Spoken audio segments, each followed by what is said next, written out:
گەرم و گەشترین سڵاوەکانتان پێشکەش بینەرانی خۆشەویستی تەلەڤیزیۆنی کۆمەڵا خۆشحاڵین جارێکی تر بە بەرنامەی ئاسۆی بەرابەری دەبینە میوانی ماڵەکانی ئێوەی خۆشەویست. ئازیزان بۆ بەرنامەی ئەم هەفتە بابەتێکمان هەڵبژاردووە لەژێر ناوی خەباتی ژنان لە پێناو مافەکانیان. بینەری ئەم بەرنامە بن. یەکێک لە تایبەتمەندیەکانی نیزامی سەرمایەداری و تەواوی کۆمەلگا چینایەتیەکان جیاوازی نێوان ژن و پیاوە. پیاوان لە هەموو بوارەکانی کۆمەلگا وەکو ئابووری، کولتوری، سیاسەت و ژیانی ڕۆشنبیری دەستی باڵایان هەیە و ژنان نەخشی ژێردەستەبوون و فەرمانبەرداری ئیجرا دەکەن. هەرچەندە لە دەهەکانی ئەخیردا بۆ بەرەنبەرکێ لەگەڵ ئەم ئەنحسار تەڵەبیەی پیاوان خەباتێکی زۆر کراوە و تا ڕادێک ژنان لە قەید و بەندی بنەماڵە ڕزگار بوون و لە کارە کۆمەڵایەتیەکاندا دەور و نەقشیان هەیە، بەڵام هێشتا نابەرابەری بنەڕەتی لەسەر جێگای خۆی ماوە و ژنان بۆ گەیشتن بە مافەکانیان ڕێگایەکی دوور و درێژیان لە پێشە بۆ وشیاری و ناسینی مافەکانیان. ژنان بەهۆی ستەمێکی دوولایەنە کە لەسەر یانە کاتێ بە مافەکانی خۆیان ئاگادار بن سوور دەبن لەسەر درێژەی خەباتیان و دەچنە پێشەوە و لە خەباتێکی مشتەرەک لەگەڵ پیاوان بۆ ڕزگاری یەکجاری کۆمەلگا تێدەکۆشن. ئێستاش بۆ باسی زیاتر لەسەر ئەم بابەتە دەچینە لای میوانانی بەرنامەکەمان هاوڕێیان فەراسەتی ساڵحی ئەندامی کومیتەی ناوەندی کۆمەڵا و هەروە هاوڕێ ئاکۆ ئەنوەری ئەندامی کومیتەی ناوەندی کۆمەڵا. فەرموون لەگەڵمان بن تا کۆتایی ئەم بەرنامەیە.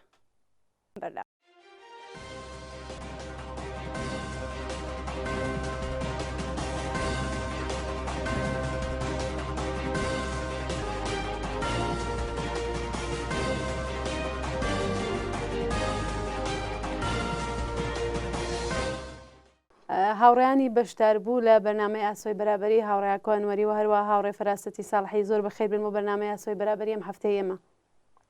زۆر سپاس هاوڕێ گوڵناز، سپاس بۆم دەرفەتە و ڕێز و ساڵمێ بۆ بینەرانی بەرنامەکەت. زۆر سپاس. ئەەکەم و سڵاوم هەیە بۆ ئێوە هەموو هاوکاران و هەروەها میوان بەڕێز هاوڕێ ئاکۆی ئەنوەری و بینەرانی ئازیزی تەلەڤیزیۆنی کۆمەڵە بە تایبەت بەرنامەی ئاسۆی بەرابەری. بەڵێ هاوڕێ فەراسەت پرسیارەکەم لە ئێوە دەست پێەکەم بە کورتی ئەمڕۆکە بارودۆخی ژنان لە چه ئاستێکدایە؟ بەڵێ زۆر سپاسانەکەم بۆ ئەم دەرفەتەکە داوتانە پێمان. بەڕێزگیان هاوڕێ گوڵنازیان ئەمڕۆکە ئێمە زۆر تایسە باسمان کردووە لەسەر بارودۆخی ژنان و لە چ وەزیەتێکدان و چۆن وەزیەتیان چێتە تونند و تیژی و هەروەها وەزیەتی کار و ئابووری و هەموو وەزیەتێکی زۆر باس کراوە. ئەمڕۆکەش هەروە لە پێشە ئەگەر بە بارودۆخی ژنان ئیشارێ بکەین ئەبێ بڵێن ئەمڕۆکە کە لە دنیای ئەمڕۆدا کە دنیایەکە پڕە لە بحرانی سیاسی ئابووری کۆمەڵایەتی هەروەها پاندمی کۆرۆنا و ئەخیرەنی شەڕی ماڵوێران کرد کە دەستی پێکردووە و دنیای کێشاوە بە ماڵوێرانی و هەروەها لەو لایشۆ کە ئەگەر تەماشاکەین فەقیری بێکاری بەرین گرانی سەرساماوەری قیمەتەکان کە واقعەن ژیانی بە خەڵکی فەقیر و هەژار هەڵچنیوە و هەروەها ئەمە بووەتە هۆی ئەوە کە وەزعیەتی چینایەتی جیاوازی چینی فەقیر و هەژار لەگەڵ دەوڵەمەندەکانە یەکجار زۆرتر و قوڵتر بووەتەوە. ئەمانە هەمووی تەسیریان هەیە کە لە وەزعیەتێکی وەها کە ژنان ئەبێ لە چ بارودۆخێکا بن. هەرچەند کە ئەزانین هەمیشە هەر شرایطێک کە دێتە پێشۆ هەر وەزعیەتێک کە دێتە پێشۆ لە دنیا ئەوەڵجار پێش هەموو شتی خۆڵەکەی چێتە چاو ژنان و ژنان ئەگرێتە بەر و لەم بارودۆخە معلومە ژنان بە چەند قات دژوارتر لە جاران لە ژێر گوشار و هەڵاوەردنێکی یەکجار زۆردا. ئەوەی کە من ئەمڕۆ مەبەستنەوە بیشارێکی پێ بکەم ئەوەیە کە ژنان ئەمڕۆکە جیا لەو بارودۆخە دژواری ئابووری و وەزعیەتی بێکاری فەقیری برسیەتی کە ئیشارەمان پێکرد لە وەزعیەتێکی زۆر لە بارودۆخێکی زۆر نائەمندا بەسەر دەبن لە بارودۆخێکی زۆر نائەمنی گیانیدا بەسەر دەبن لە بنەماڵە لە کۆمەڵگا و وەزعیەتێکی توندوتیژیەکی یەکجار زۆر بەرین و سیستماتیک بەسەریاندا ئەڕوا لێ ئەکرێت کە هەتا سەردەمی کوشتن و مردنیان و وەزعیەتێکی یەکجار زۆر هەر ڕۆژ شاهدین کە گیانی ژنانێکی زۆر بەدەست نزیکەکانی خۆیان ئەگیرێت و ژیانیان لێ سەر بکرێت ئەبێ بڵێن هۆی ئەم بارودۆخەی دنیای ئەمڕۆ دنیای نائەمنی سەرمایەداریە کە بۆ سڵتەی خۆی و بۆ ئەوەی کە بەسەر جیهاندا سڵتەی خۆی بنوێنێت و بۆ پێشبردننی تەرحە نێئۆلیبرالیەکانی خۆی توندوتیژیەکی فراوان و بەرینی بەسەر هەموو ئینسانەکان و سروشت و حتا زیاتر لە هەمووان تایبەتیتر لە هەمووان ژنان داسەپاندووە ئەبێ بڵێن ئەوەی کە توندوتیژی قسە لە توندوتیژی بەرامبەر بە ژنانەکەین وتم من ئەمە مەبەستمە کە ئەمڕۆ جیا لە مەسلەی ئابووری و بێکاری و برسیەتی ئیشارێ بکەم بە وەزعیەتی نائەمنبوونی ژیانیان و توندوتیژیەکە ڕوبەڕووی بە ژنانە ئەمڕۆکە توندوتیژی بە شێوەیەکی زۆر زەق و بەرین عوریان بە قەولی معروف هەتا سەردەمی کوشتن لەسەر ژنان ئەکرێت بە دەسڕێژی گولە بە سربڕین بە شێوەی داعشی بە ئاگر تێبەردان بە شێوەهایەکی زۆر هەر دەفە بە شێوەهایەک ئەمانە تەرمی ئەم ژنانە لە شوێنهایە لە دەرەوەی شار و لە جێگەهایەکە دوای هینوا هەیە دوای 10 ڕۆژ 20 ڕۆژ هەر لەم ڕۆژانەدا ژنێک لە ئامل کوژرا بوو کچێکی ژنێکی جوان دوای 20 ڕۆژ تەرمەکەیان لە دەرەوەی شار دۆزی بووە کە بەدەست براکەی کوژرا بوو یعنی ئەمانە هەمووی ئینسانەکان ئێمە دا ئەچڵەکێنێت و دڵمان ئەهەژێنێ کە ئیتر بەڕاستی تەحملەکەی زۆر سەختە ئەبێ بڵێن قەتڵی ناموسی هەرەوەکە کوشتنی ژنان لەژێر ناموس و شەرەفدا کە لەلایەن پیاوانی بنەماڵەوە و پیاوانی کۆمەلگا و نزیکەکانی خۆیان بە تایبەتیتر دایک باوک و برا و هاوسەر و ئەوانە یەکێکە لە دڕندانەترین و کۆنترین شێوازی توندوتیژی کە ئەمە بە درێژی 4000 ساڵ ئەم توندوتیژیە بەرامبەر بە ژنان ئەکرێت و ئەمڕۆکە لەم 1-2 دەهەی ئەخیرەدا بەتایبەت زۆرتر لە وڵاتانی ئاسیا و ئەفریقای شمالیە و لەم 1-2 دەهەی ئەخیریشدا لە وڵاتانی ئەمریکای شمالی و هەروەها حتا ئوروپا گەیشتوەتە ئوروپاش کە ساڵانە گیانی سەدان و هەزاران ژن ئەگرێت و دەبنە قوربانی ئەم شێوە لە توندوتیژیانە ئەبێ بڵێن پیاوسالاری بەشێکە لە نظامی چینایەتی کە و بە درێژایی مێژوو ئەمە چووەتە پێشەوە و ئەمڕۆکە لەژێر نەزمی نظامی سەرمایەداریدا بە پشتیوانی قانون و حکوومەتە مەسهەبیەکان وەک وڵاتانی کە قانونەکان بە پێی حکوومەتی شریعەتی ئیسلامدا ڕێژرا و ئێران و ئەفغانستان و باقی شوێنەکانی تر ئەمانە بەبێ لێپرسینەوە و بەبێ مجازات ئەمانە دەست دەدەنە قەتڵی ئەم عەزیزانەی خۆیان و هەروەها ئەمانە بێ بڵێن بە ئیتیکا بە قانونێکی دژبەژن و پیاوسالار کە لەم وڵاتانەدا دامەزراوە ئەم جنایەتانە ئەکەن و ژنان ئەبێ بڵێن کە ئەم وەزعیەتە یەکێکی تر لە عواملەکەیشی ئەوەیە جیهانی هەروە کەوتمان جیهانی بوونی سەرمایە بۆ سڵتەی خۆی لە دنیادا ئەم کارانە ئەم شرایطەی بە وجود هێناوە هەروەها لە پاڵ ئەوەدا سەرهەڵدانی گروهە ئیسلامیەکان بنیادگەرایان و ئیسلامیەکانە و حرەکەتهایەکی وەحشیانە کە لە مەنتەقەدا ئەیکەن ئەمانە خۆی توندوتیژیەکی زۆرتری دروست کردووە شوێنیسم ناسیۆنالیسم هەڵاواردنی جنسیەتی نژاد پەرستی هەمووی ئەمانە وەزعیەتێکن کە ژیان و ژیانی خەڵکیان بەگشتی و بەتایبەت ژنانیان زۆر لە سەختی و دژواریدا ڕاگرتووە ئێمە هەموو ڕۆژێ لە کۆمەلگا لە بنەماڵە لە کۆمەلگا لە هەر شوێنی کار گوێبیسی ئەوە ئەبین کە توندوتیژی بەرامبەر بە ژنان کراوە، ژن کوژراوە، ژن لێی دراوە، ژن سووتراوە، سووتاندراوە بەدەستی نزیکەکانی خۆیان کە بەبێ ئەمانە ئەبێ بڵێن ئەمانە بۆ وا بەبێ ترس و نیگەرانی دەست ئەدەنە ئەم جەنایەتانەوە ئەبێ بڵێن ئەوەی کە ئەوترێ ئێمە ئەڵێن ئەم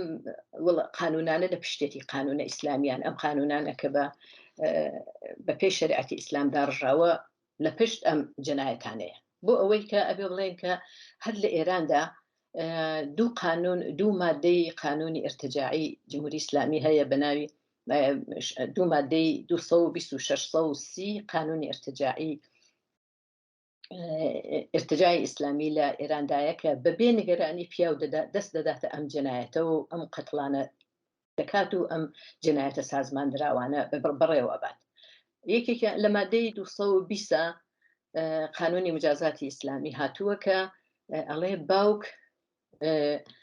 یان جەدی باوکی مثلا باوە گەورەی یان بڵێن مەسەلەن کەسی تر کە ئەگەر مناڵی خۆی بکوژێ قەساس نییە یعنی قاتڵ نییە بەدانی دیەی قەتڵەکە بدا بە وەرەسەی کوژراوەکە ئیتر فقط مجازاتێکی تعزیری بۆ لە نەزەرەگرن کە ئەبێتە هیچ مجازاتێکی بەو جۆرەی نابێت و جا ئەم بەندە لە قانون هەر خۆی ئەمە ئەماڵەن دەستی پیاوی ئاوەڵە هێشتووە بۆ کوشتنی ژنان یعنی پیاوان بە ئتکا بە مەزهەبی ئیسلام هەموو ئەو پیاوانەیە ئەو پیاوە قاتڵانە کە دەست دەدەنە ئەم جەنایەتە بە ئێستناد و ئیتلاع لەم مادەی قانونی ئەو کاراکەن ئەزانن کە مەبەڕان لە مجازات لە لێپرسینەوە ئەوە ئەمە بە خاترێکی ئاسوودە و ئەیکەن و ئەم جەنایەتانە ئەکەن و ئەچنە پێشەوە هاوڕێ فەراست لەسەر و بابەتە تێمە بۆ لاتان با پرسیارێ لە هاوڕێیا کۆکەم حتممە لەسەر کوشتنی ژنان پرسیارتان لێ یەکەم بەڵێ فەرموو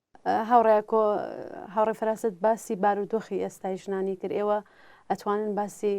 خەباتی ژنان ئێستا لە چ ئاستێکدایە خەباتی ژنان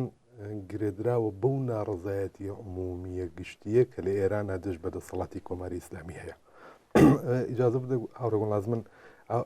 دەست پێ بکەم بەوەی کە کۆماری ئیسلامی وەک هێمای دەسەڵاتێکی دژیژن وەک بەرکریکارێکی نظامی چینایەتی لە دوو ئامرازی دین و کەلتوری پیاو سالارانە بۆ سەرکوتی ژنان تایسە کەڵکێناوە پایەکانی نظامی خۆی لەسەرەوە دامەزراندووە منداڵ هاوسەری لەشفرۆشی بەشێکی زۆری هاوڕە فەراست ئیشارەی پێکرد لە قسەواسەکانیە منداڵ هاوسەری لەشفرۆشی ژنان لە ژێر ناوی سیغا قانونی دوو ژن لە بەرامبەر پیاوێک بۆ شاهدی نەتوانینی ژنان بۆی ببن بە قازی و دەیان و سەدان یاسای زدیژنی ئاوای کە ئێستا لە جوزی قوانینی ڕسمی و عینی کۆماری ئیسلامیە بە درێژایی ئەمانی کە هاوڕە فەراست باسی کرد ئەو وەزیەتی کە لە ژنان هەیە لە ماوەی دەسەڵاتداریەتی کۆماری ئیسلامیە خەباتیش بووە بربەرەکانش بووە بەرخودانی ژنانیش بووە لە عەرسەهای جۆرا و جۆرە من ئەگەر بمەوێ ئیشارەیە بکەم بە تیتروار ئیشارەیەک پێ بکەین کەم نەبوون بڵێن ئەو ژنانەی کە لە ناو سیاچاڵەکانی کۆماری ئیسلامیە لە دژی دەسەڵاتی کۆماری ئیسلامی لە دژی ئەو دەسەڵاتی زدی ژنە ئاعترازیان کردووە مبارزەیان کردووە خەباتیان کردووە و لە ناو سیاچاڵەکانی ڕژیمە تەنانەت تا سەردەمی گیانبازی و ئیعدامیشون ئەو ژنانەی کە لە سنگەری مقاومەتی کوردستانە لە عەرسەی مبارزەی چەکداریە خەباتیان کردووە و بوونەتە هێما و سمبولی خۆڕاگری و بەرخودان بە تایبەتی لە بواری مەسەلەی مافەکانی مربوط بە ژنانە ئەوانەی وا چارچێ و حیجابەکانیان لە مەیدانەکان و لە چوارڕاکانە هەڵەواسی و شعاری یەکسانی ژن و پیاویان ئەدا و دەیان و سەدان ئاعترازی تری مامۆستایان پەرستاران بازنشە سەگان زەرەرمەندەکان ئەوانەی کە هەمووی لەم عەرسە لە مبارزەکانە ژنان بە شێوەیەکی چالاک و بەشدار بوون و بگرە لە سەفی پێشەوەی ئاعترازەکانی شابوون دوای هاوڕێ فەراسەت ئیشارەی پێکرد دوای هاتنی ئپیدمی یا ویروسی کۆرۆنا بۆ ناو کۆمەلگا ئەوەی کە دوایەوە مخالفت کرا لەگەڵ هێنانی واکسینی ئەمریکایی و ئینگلیسی بۆ ناو کۆمەلگای ئێران لەلایەن دەسەڵاتی کۆماری ئیسلامی و لە ڕەسیا خامنەی ژنان چ بە وەک مەدەتکاری ئیجتماعی چ لە ناوەندە دەرمانیەکان چ وەک دایک و پەرستار لە ماڵەوە زیاترین قوربانیاندا کۆماری ئیسلامی زۆر هەوڵیدا کە ژنان لە ناو جەهل و خورافە و دواکەوتوی بهێڵێتەوە و ئەو زوڵمەی کە لێیە چێ لە ژنان شەرعیەتی پێبەخشێ بەڵام چاو لێ بکە لە زانکۆکان زیاترین ڕێژەی بەشدا خوێندکاری ژنمان هەیە زیاترین ئەوانەی کە کارنامەی لە بواری زانستیەکانە فارەغ و تەحسیل بوون تایبەت بە ژنان چاو لە هەشتی مارسەکانی ئەم ساڵکە مەراسمەکان قەتعنامەکان بەیانیەکان ئەوانەی کە بە شێوەیەکی ڕاشکاوانە داوای بەرابری ژن و پیا و داوای مافی یەکسان بۆ ژن و پیا و زۆر بوێرتر و بە قەولی شجاعتر لە جاران هاتنە ناو شەقام و مەراسمەکانیان گرت و خۆیان بەڕێوەبەری مەراسماتی هەشتی مارس بوون من ئەمەوە بڵێم کە ئاعتراز زۆرە ناڕەزایەتی زۆرە و ژنان بەشێکی فعالن لە ئەو جوڵانەوە ناڕەزایەتیە گشتیە بەرامبەر بە کۆماری ئیسلامی چ لە ناو بزوتنەوەی لە بزوتنەوە کۆمەڵایەتیە جۆرا جۆرەکانە چ لە بزوتنەوەی کرێکاری لە بزوتنەوەی دفاع لە ژینگە لە بزوتنەوەی مامۆستایان بانشە سەگان لە تەواوی ئام عرسانەیە کە تۆ چاو لێ بکەی ژنان حزوری بەرچاویان هەیە فعالیان هەیە لە پاڵیش یا فراز و نشێوی تایە ئیشکالاتی تایە ئەبێ لە داهاتووە کە موردی باسەکەمان چووە سەرە و بوارانە حتمما شاید ئیشارەیەکیش بەوە بکەین بەڵام ئەوەندە مەوێ خولاسەی ئەمە بکەمەوە کە ژنان لە عەرسەی مبارزە لە ئێران حزوریان هەیە بەڵام لە ئیشکالی تەشەکول ڕێکخراوبوون و ڕێبەری بێبارن بەڵێ دەست خۆش هاوڕێیەکۆ هاوڕێ فەراسەت پرسیارەکەم ئێستا لە ئێوەوەیە ئێوە باسی کوشتنی ژنانتان کرد خەبات لە بەرامبەر ئەم دیاردەیە لە چه ئاستێکدایە و ژنان بۆ دەستەبەردکردنی مافەکانی خۆیان چۆن بەرامبەر بە ڕژیمێکی هاروی وەکو کۆماری ئیسلامیە بێڕاوەستن بەڵێ دەستێک هاوڕێ ئاکۆش خۆش بێ زۆر ئیشاری بە زۆر شتی باش کرد ئەزین چۆنە وەختێکە لەسەر قەتڵی ناموسی کە قسە ئەەکەین و لەسەر کوشتنی ژنان قسە ئەەکەین و لەسەر تونند و تیژی بەرامبەر بە ژنان قسە ئەەکەین ئەڵێن ئەم قانون لە پشتیەتی قانون هەر ئەوە کە ئەو شتانێک کە باسم کرد کە ئەو بەندانە کە دایناوە بەم جۆرە ئەچێتە بەرۆ هەر ئەوەی کە ئەوە خۆی پشتیوانی کردنە یعنی بنووسینی ئەو قانونە پێویست ناکە خۆ لە قانونی دەوڵەتێکا بنووسێ ئەگەر ژن لە قانون و مەقەڕاتی پیا و سالاری سەرپێچی کرد جوای بەڕێوەی نەبرد بیکوژن قەت هیچ حکوومەتی ئەوە نانووسێت بەڵام هەر ئەوەی کە مجازاتی بۆ دانانێ لێپرسینەوەی لێنانێ ئەوە خۆی قانونێکە کە پشتیوانی لەوە ئەکات ئەوەی کە وتمان ئێمە ئەبێ چی بکەین بۆ ئەوە کە ئەمڕۆکە یەکشت بڵێن قانون هەر ئیشار لە رابطە لەگەڵ قەتڵی ناموسیە قەتڵی ناموسی شاید زۆر جار باس لەواکەن ئەڵەن ئایا قەتڵی ناموسی لەم دوو دەهەی ئەخیرا زیادی کردووە ئەوە ناتوانین بنیام بەپێی ئەسنادێ شتێکی وان نییە لە دەساکە بێژین وایە یا وان نییە حتممە کە ئەوە هەیە واقعەتی هەیە چون بەپێی ئەو وەزیەتانە کەوتمان لە دنیادا هاتوۆتە پێشوو ئەوە هەیە بەڵام ئەمڕۆکە شتێکە کە ئەمە بێدەنگ ناکرێت بەهۆی بوونی دنیای مەجازی و ڕسانەها و هەروەها وەزعیەتێکە چۆت بەرەوە پێوە پێشڕەوان و فعالینی ژنان و فعالینی مەدەنی و ئەمانە هەر کەسی هەر ڕۆژێ لە جێگەیەکە مۆبایلی ها بەدەستی و هەر خەبەرێ بێت فەورەن بڵاوی ئەکات و ئەمەیەکە زۆرتر بەگوێی خەڵکەکە جاران ئەمە خەبەرساز نەبوو بەڵام ئەمڕۆکە ناتوانانی پێشی پێ بگریت ئەمڕۆکە ناتوانانی ئەمە بێدەنگ بکەیت جاران زۆر جار ژن ئەکوژرا لە بێدەنگی بنەماڵە قانون ڕسانەکانە بێدەنگ ئەکرات و سەری لێ ئەنراوە بەڵام ئەمڕۆکە ئەوە نییە ولی ئەوەی کە چی بکرێ بۆ ئەمە چه خەباتێ چۆن بکەین و خەڵک ئەبێ چی بکە من پێم وایە ئەبێ بۆ خەبات لە دژی ئەم دیاردەیە ئەم دیاردەی واقعەن دیاردەیەکی زۆر دزی و نائینسانیە ئەبێ لەلایەن حیزب و ڕێکخراوەی سیاسی و مەدەنی و ئازادی خوازان بەرابەری تەڵەبان بە ژن و بە پیا و بەگشتی کۆمەلگا ئەبێ لە مقابل ئەم جەنایەتانە بێسن ئەبێ دەنگی ئەترازی خۆیان بەرز بکەنەوە ئەبێ داوا بکەن کە ئەم عاملین و قاتڵینی ئەم جەنایەتانە محکوم بکرێن و بە سزای خۆیان بگەن ئەمە ئەبێ حتا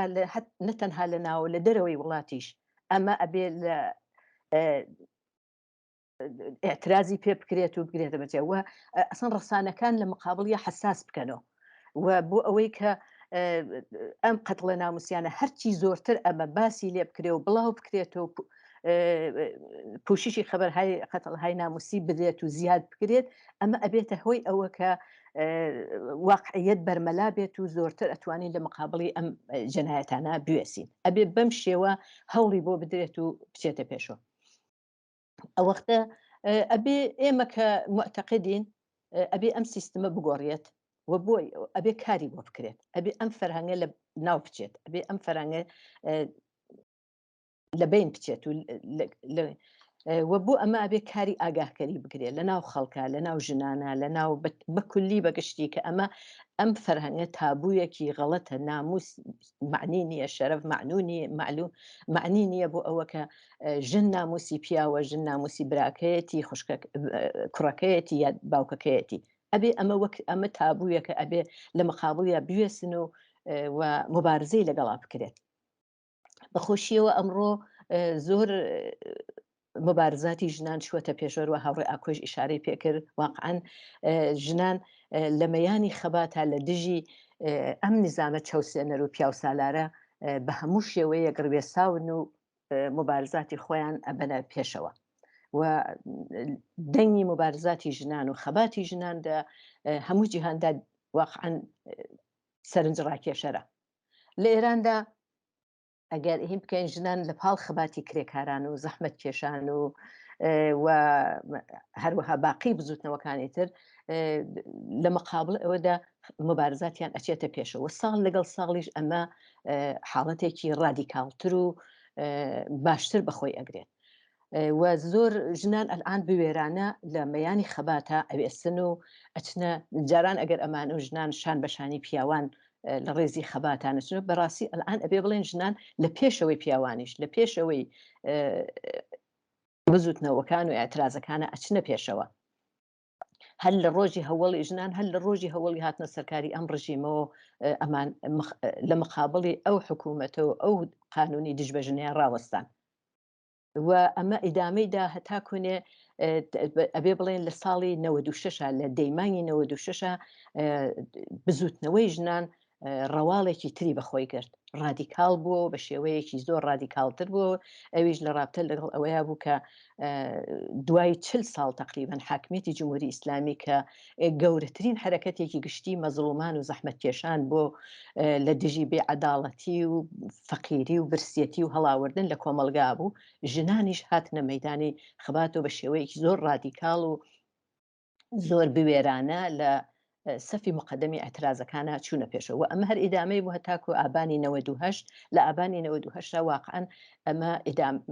زۆر ڕادیکاڵتر و بە شێوەیەکی تر بە ئەوجی خۆی گەی و لە زۆر جێگەیە ئەمانە ژنان چوونە پێشۆ و هەروەکە هاوڕێ ئاکۆژ ئیشارەی پێگەر واقعاً سەر ڕای مەحدودیەتای کۆرونا کە لە زەرفی ئەم 3 ساڵەدا کە واقعاً بارێکی قورسی لەسەرشان ژنان بووە ژنان ئەمان بوێرانە لە مقابڵی مناسباتی پیاو سالار و هەروەها ئەو کەم تەرخەمیانەی کە ڕژیمی جمهوری ئیسلامی ئەیکرد بەم وەزعیەتەوە بەم نەخۆشینە ئەمە هەروە چوونە بەرەو ژنان زۆر بوێرانە لە مبارزاتی خۆیانە هەوڵیان ئەداوە ئەمە ئەمڕۆکە بزوتنەوەی ژنان لەبێ بڵێن ئەڕوات لە پاڵ بزوتنەوەی کرێکاری و مامۆستایان و بازنشستەکان و باقی بزوتنەوەکانی تری کۆمەلگا بەرەو ئەوە ڕوا ببێ بە بزوتنەوەیەکی قەوی کە بۆ ڕوخانی ئەو ڕژیمە و ژنان زۆر بەڕاستی هەوڕێ ئاکۆژ ئیشارەی پێکرد ئەمڕۆکە زۆر بوێرانە لە مقابڵی هێزە ئینتیزامیەکانە ئەوێسن هێرشە بنە سەریان هێرشە بنە دەسەوی خەیان ئەبن ئەچنە سەر سەکۆ سخۆنڕانیەکەن لە مەقابڵی فەقیری، برسیەتی، بێکارین، بێعەداڵەتی، شعاری سەرنگونی ڕژیم ئەدەن، حجابەکانیان ئەخەنە بەرزەکەن و فڕی ئەدەن و ئەیکەن بە سەردارێک و ئاوری تێبەر ئەدەن و حتا ئەمامە لەسەر مەلا لە هەرکوێ مەلایەکە بین ئەمامەکە لەسەری ئەکێشن و ئەیخەنە ژێر پایان و خلاصە بە هەموو جێرەیەنی واقعەن ئەمانە جورئەتێکی زۆر تایبەتیە کە ژنان لە مبارزاتی خۆیانە ڕەخساندویانە و ئەمە تقریبەن لە ماوەی ئەم چەند ساڵەدا مەسەن بڵێن مبارزاتی ژنان واقعەن بەرزی و نزمی هایەکی زۆری بووە لە زۆر جیا سکوتیان کردە لە جێرگا زۆرجا پێشڕەویان کردە بەڵام هیچ وەخت تەسلیم نەبوون لە زەرفی ئەم 43 ساڵەدا ژنان مبارزاتی خۆیان بە هەموو شێو بە شێوەهای مختلف بردووەتە پێشەوە بەڵام تەسلیم نەبوون و لە زۆر جێگەیشە پاشەکشیان بە ڕژیم کردووە هەروواکە هاوڕێ ئاکۆوتی لە زمینەی تەحسیلە لە زمینەی موسیقیە ئەگەر بە جمهوری ئیسلامی بووایە جمهوری ئیسلامی ژنانی لە کونجی ماڵدا نابوو بەوا بچوایەتە مەدرسە و دانشگا نە بواری موسیقی هەمووی ئەمانە ئێمە شاهد بووین ئەم شتانە و زۆر شتیتر لە زۆر مەرحەلا و هەرەوە هەشتی مارسەکان ڕۆژی کرێکاریەکان ئەبینین چەندێ ژنان نەقشیان هەیە لە سوۆتەکە ڕژیم واقعاً هەمیشە ممانعەتی بۆ دروستکردن هەمیشە مانع بووە لە مەقابڵیانە ئەمانە خۆی هەمووی واقعاً زۆر جێگای ڕێز و واقعاً مبارزاتێکی جوان و کە چۆتە پێشەوە بەڵێ زۆر سپاس هاوڕێ فەراست هاوڕێکۆ گەڕێمە بۆ لای ئێوە باستان لە خەباتی ژنان لە کوردستان کرد جیاوازی خەباتی ژنان لە کوردستان لەگەڵ باقی شوێنەکانی دیکە لە ئێران چۆنە ڕنج و ئازار و مێنەتیەکانی ژنان لە کوردستان شتێکی جیابکراوە لە ئاسی سەراسەری نییە لەژێرە و دەسەڵاتەیە ژنان لە کوردستانە هەرە مێنەتیانەیان هەیە کە ژنان لە ئاسی ئێران هەیەە بەڵام لە خەبات و بربەرەکانێ لە دژی ئەم ئازار و مێنەتیانە لە دژی کۆماری ئیسلامی مەجموعەیەک تایبەتمەندی خۆی هەیە ئەم تایبەتمەندیانەی کە ئەم بزوتنەوە یا جوڵانەوەی ژنان لە کوردستان هەیەی تەنیا جوڵانەوەی ژنان نیەتی بزوتنەوەکانی تری بزوتنەوە کۆمەڵایەتیەکانی تریش هەیەە بزوتنەوەی کرێکاری شێتی بزوتنەوەی دفاع لە ژینگە شێتی ئەمە نمونەی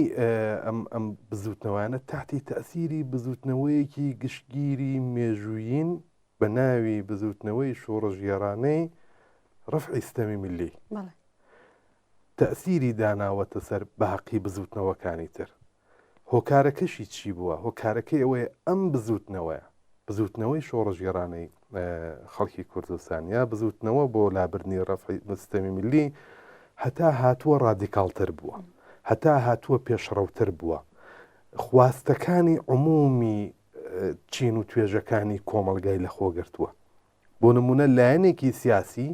ئێستا کە باس لە لابردنی سیستەمی یا خۆی بە حیزبێکی سیاسی بۆ لابردنی سیستەمی ملی بزانێت یا داکۆکی کاری مافی خەڵکی کوردستان بێت ناتوانێت مەسەلەی ژنان ڕەچاو نەگرێت ناتوانێت باس لە عەداڵەتی کۆمەڵایەتی نەکا ناتوانێت مدافعەیەکی یا ژینگە پارێزێک نەبێ یا مدافعی ماڵی مافی منداڵان نەبێ ئەمە ئەم بزوتنەوە شۆڕەژگێڕانەیە تەسیری داناوەتە سەر بزوتنەوەی ژنان و خەباتی ژنان لە کوردستان و تایبەتمەندی داوە بەم بزوتنەوەیش مثل من نامێشمە سەر باقی بزوتنەوەکان چون موردی باسەکەمان ژنانە ئەمەوە باسکەم هەڵسوڕاوێکی بزوتنەوەی مامۆستایان هەڵسوڕاوێکی کرێکاری هەڵسوڕاوێکی بزوتنەوەی ژنانیشە هەڵسوڕاوێکی بزوتنەوەی ژینگەشە لە ئەنجومەنی دفاع لە مافی مناڵانیشە چالاکە ئەمەوە بڵم ئەم بزوتنەوەی شۆڕژگێڕانەی خەڵکی کوردستان بۆ لابردنی سیستەمی میلی بە شێوەیەک لە شێوەکان تەواوی ئەم بزوتنەوە کۆمەڵایەتیانەی لە یەک ئاڵاندووە لە یەکی نزیک کردوەتەوە بەرعەکسی ئاسی سەراسەریەکەی هەروەکوتم هەڵسوڕاوەکانیشیان لەم ئاستەیە فعالن چونکە ئەمە بووەتە هەوێنێک بووەتە هۆکارێک بۆ لە نزیک بوونەوەی ئەم بزوتنەوە کۆمەڵایەتیە لە ناو کوردستانە حیزبی سیاسی هەیە حیزبی سیاسی چەکدار هەیە خواستەکانی پێشڕەوە ڕادیکاڵە زۆر تەبێیە ژنێکی زڵم لێکراو بێوێ ئاستی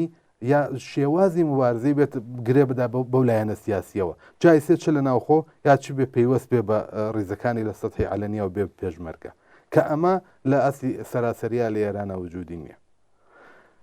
بوێرترن هەر بە دەلیلی ئەو وجودی ئەو حیزبانە بە شێوەیەک ئەم لایەنە سیاسیانە بە تایبەتی ئێستا کە موردی باسی ئێمە بێت کە لایەنێکی سیاسی کە زۆر داکۆکی کاری مافی ژنانەوە مێژوویەکی هەیەەوە ژنانی عملن مسلحکردەوە وە کۆمەڵە نفوزێکی کۆمەڵایەتی بەرینی لە ناو کۆمەلگای کوردستانە هەیە و خەڵک بە تایبەت ژنان گوێی لێگرن لە کوردستان ژنان گوێ لە کۆمۆنیستەکان و لایەنێکی سیاسی وەکو کۆمەڵە ئەگرێت ئەتوانێت ڕێکیان بخات لە کوردستان تەمایل بۆ تەشەکل بۆ لە یەک نزیک بوونەوە بۆ کۆبوونەوە زیاترە بۆتە فەرهەنگێکی جێکەوتوو لە ناو خەڵکی کوردستانە بۆیە کە خەبات لە کوردستان لە هەموو بوارە کۆمەڵایەتیەکان وێسێ کە مەسلەی ژنان مەترەحە ئەو تایبەتمەندیانەی هەیە کەوتم هەوێنەکەشی ئەو ستەمە مێژوویە کە لەسەر خەڵکی کوردستان بووە کات ئەو خەباتش بووە کە بۆ لابردننی ئەو ستەمە لە کوردستانە لە ئارادا بووە ئەگەر مەوێت تایبەتمەندیەکانی بە کورتی باسکەم و زۆر کاتی بەرنامەکە نەگرم فقط ئەوەندە ئەتوانم شارف زۆر سپاس هاوڕێ فەراسەت پرسیاری ئاخرم لێەوە ئەوەیە کە ژنان بە گشتی و پێشڕەوانی سۆسیالیستی بۆ بە ئەنجام گەیاندنی داخوازیەکانیان دەبێت چ جۆرە خەباتێک لە پێش دەستوری کاری خۆیان دابنن بڵێ لە رابطە من فقط لە ئیدامەی ئەو قسانێت تاییدی قسەکانی هاوڕێ ئاکۆ و هەروەها یەک نکتێ پێ ئیشارەکە هەبتە خۆشی ئیشارەی کرد ئەوەی کە لە کوردستانە واقعەن مبارزات ڕادیکاڵترە هەر لە زووە بەهۆی وجودی سازمانهای چەپ و کە ئەو دەم بە خەتی سێ مەشهور بوون کە دەستی پێکرد و لە ناو خەڵکا و بە شێوەیەکی تودەی لە ناو خەڵکە کاری کردووە بخصوص کۆمەڵە وجودی کۆمەڵە واقعەن خەباتی کلەن خەباتی کرێکاری خەباتی خەڵکی تودەی خەڵکو و هەروەها ژنان خەباتێکی ڕادیکاڵ هاتووەتە مەیدانی خەباتەوە کە زۆر بە جێگای خۆشحاڵیە ئەوەی چون دەرەدا پرسیارەکە شتێکی ترە ئەوەی کە ئێوە باستان کرد ئەوەی ئێمە باسمان لە خەباتی مبارزاتی ژنان کرد بەگشتی ئەوەی کەیتر بە حەدی بەرنامەکە هاتایێ قسە بکرێت زۆرتر ئەبێ ئەتوانین قسە بکەین بەڵام من خۆم نظرم وایە پێم وایە کە هەر وایش ئەبینرێت زعفێکی گەورە لە نێو ئەم بزوتنەوەی ژنانە هەیە ئیسەکە نازانم چنێ ئەتوانین ناوی بنین بزوتنەوە یا ئێعترازاتی ژنان بەگشتی بە هەرحاڵ ئەمە زعفێکی گەورەی هەیە ئەو زعفە گەورەیش نەبوونی حزوری ژنانی کرێکار و زەحمەتکێشە یان کەمە لە ناویانە زۆر زەعیفە ژنانی حاشیەی شارەکان ژنانی دێهاتەکان ژنانی منتەقە فەقیر نشینەکان و کۆڵبەر و دەستفرۆش و بە کولن ژنانی زەحمەتکێش ئەم ژنانە بەداخەوە هەم لە بزوتنەوەی کرێکاریە و هەم لە بزوتنەوەی ژنانە ناویان لێ نابرێت ئەسڵ بە فەرامۆشی سپێردراون نە ناویان هەیە و نە حزوری فیزیکیان هەیە زۆر زۆر ئەمانە خراونەتە پاراوێزەوە لە ئەسڵیشدا داخوازیەکانی کە داخوازی بنەڕەتی بۆ ڕزگاری ژنان و بۆ بە ڕزگاری بەرابری تەڵەبی گەیشتنی ژنانە داخوازیەکانی ئەوانن داخوازیەکانیان مەترەح نابێت بەو سوورەتە دروستە خەبات لە خەباتی ژنان زۆر بوێرانە و زۆری نە بەڵام زۆرتر لە سەدحێکی بێژین کولیایە و کە تێکەڵاوە لە هەموو دیارە خۆ بزوتنەوەی ژنان بزوتنەوەیکی ئیجتماعیە لە هەموو توێژ و چینێکی هاتیە بەڵام حزوری ژنانی کرێکار و زەحمەتکێش زۆر زەعیفە لە ناویانە یا مەترەح نییە ئەمە خاڵێکی زۆر گرینگە کە پێشڕەوانی بزوتنەوەی کرێکاری و ژنان ئەبێ زۆر ئەمە لە بەرچاو بگرن و کاری بۆ بکەن و بە تایبەت پێشڕەوانی سوسیالیستی ئەگەر ئێمە ئینکەین ژنان لە ماوەی ئەم 43 ساڵە حاکمیەتی کۆماری ئیسلامیەدا بۆ گۆڕێنی ئەم ڕژیمە و بۆ دەستەبەرکردنی داخوازیەکانیان خەباتێکی زۆریان ئەرێلی ئەم ڕژیمە کردە هەزینەهایەکی زۆریان داوە گرتن ئێعدام کوشتن زیندان ئەسید بەدم و چاوداکردن ئەشکەنجە تەجاوزی گروهی ئەوەی تر ئەوانە گشتی ئەمە هەمومان شاهد بووین ئەمانە بەڵ هەروەها ئیسە ژمارەیەکی زۆر لە فعالینی ئەم بزوتنەوە و بزوتنەوەی کرێکاری ژنانی فعال هەن لە زیندانەکانە ئەسن زێنەبی جەلالیان بە حکمی ئەبەدی بۆ دەراتووە لە حاڵێکە نەخۆشینی کۆرۆنای گرتبوو لە زیندانە ئیجازەی ملاقاتی نەبوو زارا محەممەدی بە بەهانەی گوتنەوەی وانەی کوردی بە 5 ساڵ زیندان محکوم بووە سپیدەی قلیان هەڵسوڕاوی کرێکاری دووبارە دەستگیر بووەتەوە لە زیندانە و تووشی نەخۆشی کۆرۆنا بووە و ڕژیم لە معالجەی خۆ دەپارێزێ و بەرگری ئەکات ئەبێ ئەمە وەزعەتێکە زۆر لە فعالینی تر هەر لە ناو زیندانەکانان کە هێشتا هیچ حکمیان دیاری نەبووە و معلوم نییە و بێسەر و بلا تەکلیفن دیارە خەباتی ژنان لە هەموو شوێنێکە هەیە لە هەرکوێ ئەتراز بێ ژنان خەباتیان حازرن ئامادەن و زۆر بوێرانە دێنە پێشۆ و معتەرزن و زۆر مایەشیان لە خۆیان داناوە بەڵام ئەم بزوتنەوە هێشتا ئەبێ بڵێن نەبووەتە بزوتنەوەیەکی پتە و قایم لەسەر پێی خۆی و ڕاستەقینە لە ناو کۆمەلگادا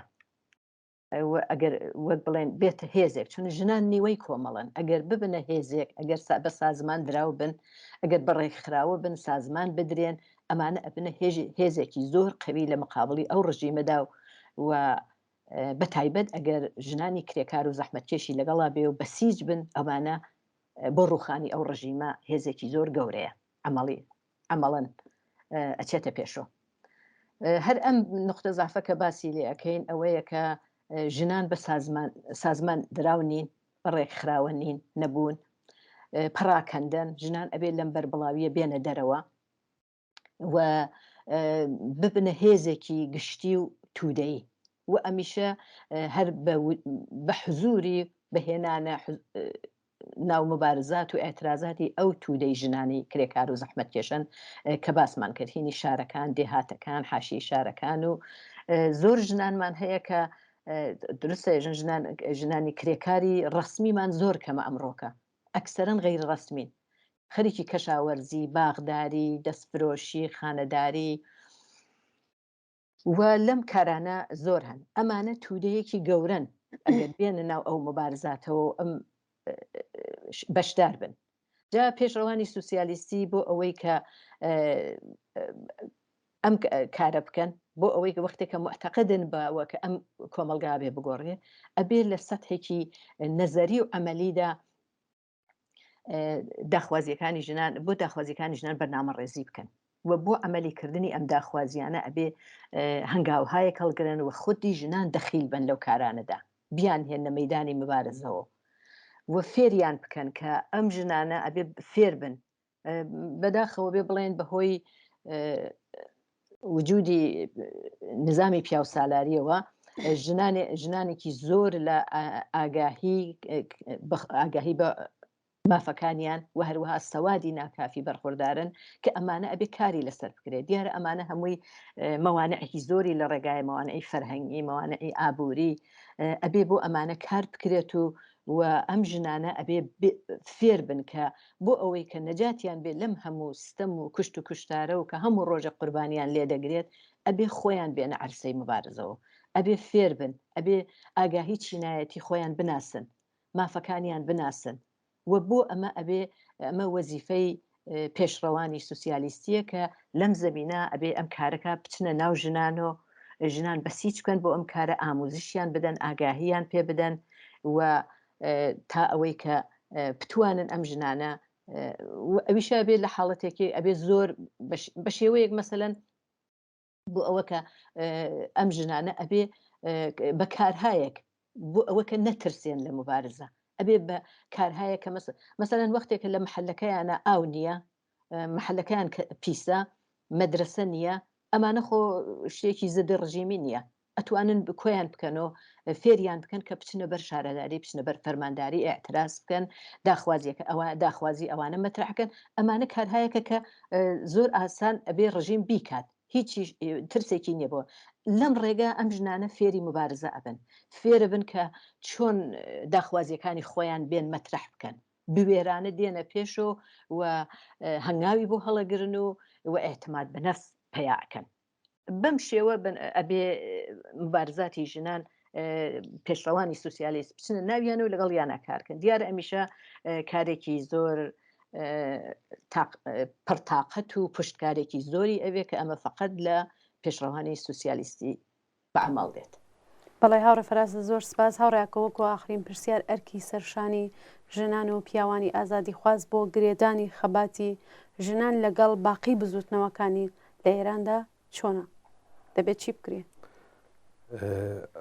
هاوڕە فەراست بەشێکی زۆری ئیشارە پێ کرد. من نامێت دووبارە تکراریکەمەوە، بەڵام چاو لە ئێران و کۆمەلگای ئێرانکە کاتێک دامەزرێنەرانی یاسا و قانون لە ئێرانە پیاوانن، وەی شنەوە پیاوێت پیاوەکانی ناو مەجلسی شوڕای ئیسلامی لە نەوعی متەهەری و قاڵیباف و ئەمسالەهم. کاتێک هەموو سیستمی بارهێنان و ئامۆزش لە ئێرانە سیستمێکە بەرەساسی قوانینی دینی و ئاینی لەژێر دەسەڵاتی کۆماری ئیسلامیە بەڕێوەچێت، کاتێک چکۆلەترین خواستی بەرابەری